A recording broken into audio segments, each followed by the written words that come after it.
जंगल में अभी बारिश हो रही थी। चिड़िया के तीनों बच्चे बहुत डरे हुए थे। उनकी माँ खाने की तलाश में बाहर गई हुई थी। बच्चों ने बारिश पहली बार देखी थी।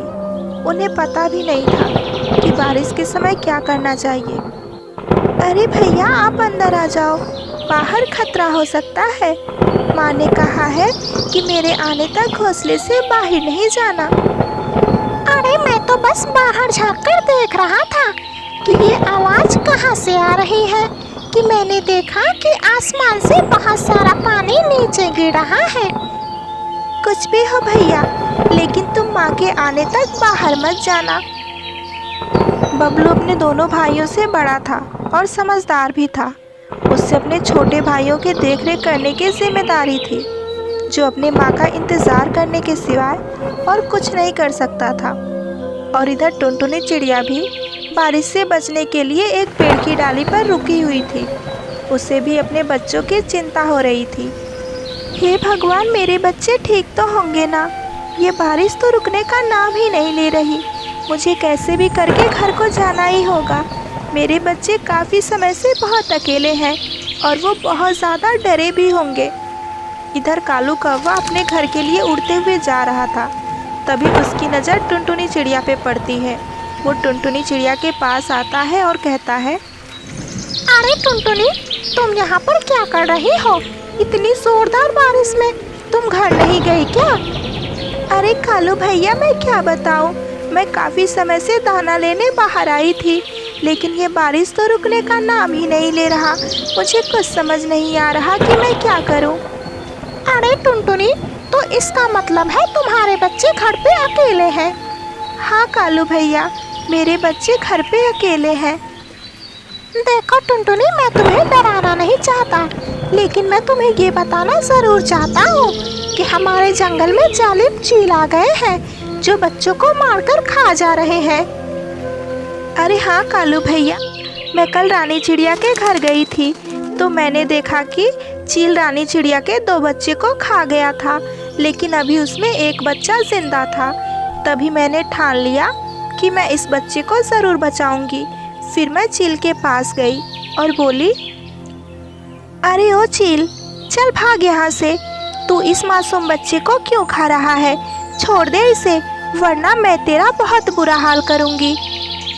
तो कालू भैया मेरी बात सुनकर चील को बहुत ज़्यादा गुस्सा आ गया और वो कहने लगा, अरे ओ चिड़िया, तू कौन होती है मुझे रोकने वाली?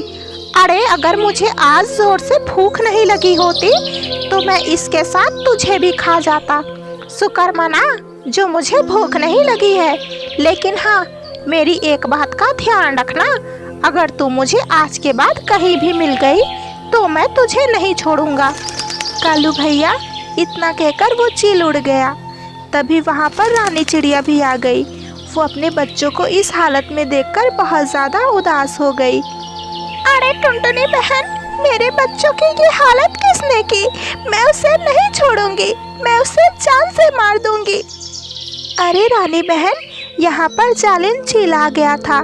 ये तो शुक्र मनाइए कि मैं यहाँ पर टाइम पर आ गई, वरना ये तो आपके तीनों बच्चों को खा जाता। अरे टुनटुनी, तुम्हारा बहुत बहुत धन्यवाद, लेकिन मैं इस चील को नहीं छोड़ूंगी। अरे रानी बहन, जल्दबाजी में कोई फैसला नहीं लेना चाहिए। हम सब मिलकर इस जालिम चील को इस जंगल से ज़रूर भगाएंगे। अच्छा तो ये बात है टुनटुनी, अब तुम अपने घर जाओ। तुम्हारे बच्चे तुम्हारा राह देख रहे होंगे। मुझे भी देरी हो रही है, मुझे भी अब अपने घर जाना चाहिए। इतना कहकर कालू कौवा चला जाता है। टुनटुनी चिड़िया भी घर के लिए निकल जाती है। तेज बारिश की वजह से टुनटुनी चिड़िया से सही से उड़ा भी नहीं जा रहा था। उड़ते उड़ते वो चीलों के बस्ती में चली जाती है। अरे ओ चिड़िया, अरे कहाँ जा रहे हो? अब तो तुम हमारे बस्ती में आ चुकी हो। अब तुम हमसे छूटकर कहीं नहीं जाओगी। अब तो हम तुम्हें खाकर अपना आज पेट भर के ही रहेंगे। चीलों की ये बात सुनकर टुनटुनी चिड़िया डर जाती है, लेकिन वो बहुत ज़्यादा हिम्मत वाली भी थी। वो चीलों के पास जाती है और कहती है, अरे चील भैया, आप मुझे नहीं खा सकते हैं, क्योंकि मुझे पहले से ही किसी ने रिजर्वेशन कर लिया है। अरे कौन है वो? जो मुझसे पहले तुम्हें खाने के बारे में सोच रहा है, मैं उसे नहीं छोड़ूंगा। अरे चील भैया, मैं क्या बताऊं, वो कोई और नहीं, मेरा खुद का पति है। वो मेरे तीनों बच्चों को भी खा गया, अब वो मुझे खाना चाहता है, और अगर आपने मुझे खा लिया तो वो आप सबको खा जाएगा। अरे तुम्हारे पति को तो मैं देख लूंगा, क्योंकि मुझसे बलवान तो इस जंगल में कोई और नहीं है, और तुम पर सिर्फ मेरा हक है। तुम्हें मैं सिर्फ खाऊंगा, तुम्हारा पति नहीं। अरे चील भैया, तो आप मेरे साथ ही चलो और देख लो कि मेरा पति कितना बलवान है।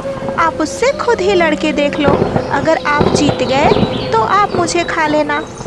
अरे हाँ हाँ हाँ, जल्दी मुझे अपने साथ अपने पति के पास लेकर चलो। ऐसे टुनटुनी चिड़िया चीलों को लेकर निकल जाती है। वो उसी चील के तलाश में जाती है जो रानी चिड़िया के बच्चों को खाया हुआ था। काफ़ी तलाश करने के बाद टुनटुनी को आखिर वो चील मिल ही जाता है। अरे ये तो वही चिड़िया है जो मुझे कल बच्चों को खाने नहीं दे रही थी। शुक्र है कि वो आज खुद चल के मेरे पास आ गई, और आज तो मुझे भूख भी लगी है। आज तो मैं इसको खाकर ही रहूँगा। अरे चील भाइयों, आप लोग यहीं पर रुको, अपने पति के पास जा रही हूँ, और अगर आप सब भी मेरे साथ चलेंगे तो उसे शक हो जाएगा कि आप सब मुझे खाने वाले हैं, तो मुझसे पहले वो आप सबको ही खा जाएगा। तो आप लोग एक काम करो, जैसे ही मेरा पति मुझे खाने के लिए आएगा, आप लोग लड़के मुझे खा लेना। अरे ठीक है, तुम जल्दी से अपने पति के पास जाओ, मुझे बहुत जोर की भूख लगी है। ऐसे टुनटुनी चिड़िया चील के पास चली जाती है। तभी चील कहता है, अरे ओ चिड़िया, तूने तो मेरा काम आसान कर दिया। कल मुझे भूख नहीं लगी थी, इसलिए मैंने तुझे छोड़ दिया, लेकिन आज मैं तुझे नहीं छोड़ने वाला। आज मैं तुझे खाकर अपनी भूख मिटा कर ही रहूँगा। इतना कहकर चील जैसे ही टुनटुनी चिड़िया पर हमला करता है, तभी बाहर से सभी चील अंदर आ जाते हैं और एक दूसरे से भिड़ जाते हैं। टुनटुनी चिड़िया ये देखकर बहुत ही ज़्यादा खुश हो रही थी। कुछ ही देर में सभी चील घायल हो जाते हैं। अरे चील भाइयों, अब आप सबको मज़ा आया ना? ये मेरा पति है और ना ही इसने मेरे बच्चों को खाया है, लेकिन इसने रानी चिड़िया के बच्चों को ज़रूर खा लिया है। इसलिए मैं आप सबको सबक सिखाना चाहती थी। ज़्यादा चोट लगने की वजह से कुछ ही देर में चीलों की मृत्यु हो जाती है।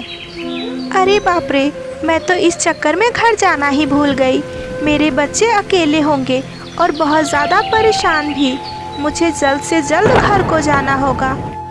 ऐसे कहकर टुनटुनी चिड़िया उड़ते हुए अपने घर आती है और अपने तीनों बच्चों को गले से लगा लेती है। फिर क्या, तीनों बच्चे और टुनटुनी चिड़िया खुशी खुशी रहने लगते हैं।